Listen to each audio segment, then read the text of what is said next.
France insoumise.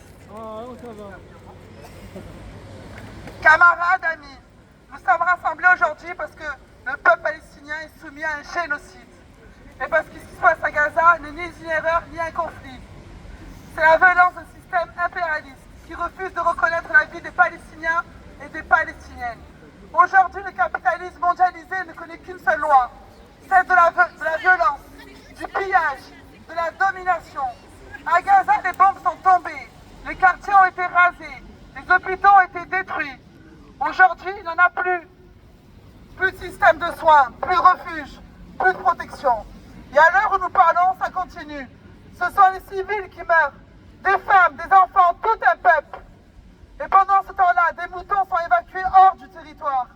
Des animaux sont protégés, déplacés, mis à l'abri, pendant que des enfants restent sous les bombes, sans eau, sans nourriture, sans soins. Voilà la réalité de ce système. On protège le bétail et on laisse mourir un peuple. Mais ce qui se passe en Palestine n'est pas isolé. C'est la même chose, c'est la même logique de guerre et de domination qui s'exprime partout dans le monde. Regardez le monde aujourd'hui. Au Venezuela, un pays est agressé pour ses ressources, parce qu'un peuple refuse de se soumettre.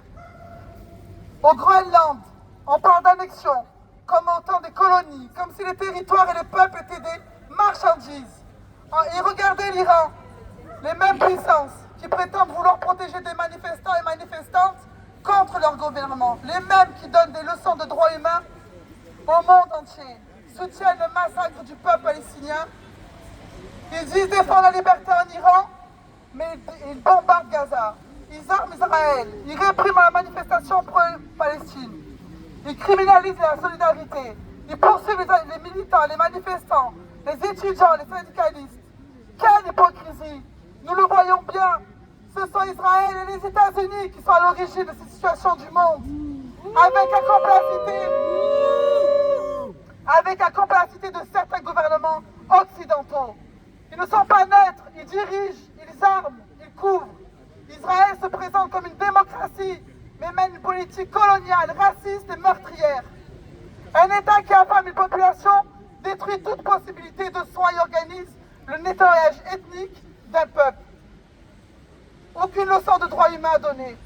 Et pendant qu'ils financent la guerre, ils nous disent ici qu'il n'y a pas d'argent pour les hôpitaux, pour l'école, pour les services publics, mais pour les armes, pour la répression, pour les budgets militaires, il y a toujours des milliards.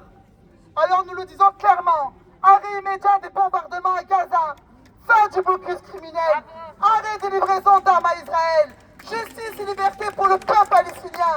Qu'on soit clair, il n'y a pas de neutralité possible. Soit on se tait pendant qu'un peuple est massacré, soit on se tient du côté de la Palestine. Soit on accepte les guerres impérialistes, soit on les combat. Nous avons choisi notre camp, pas celui des États impérialistes, pas celui des marchands d'armes, pas celui des gouvernements complices. Notre camp, c'est celui des peuples, celui de la Palestine, celui de la résistance. Ils peuvent bombarder, réprimer, censurer, ils ne feront jamais taire la solidarité. La Palestine vivra, la Palestine vaincra. La Palestine! Merci à tous.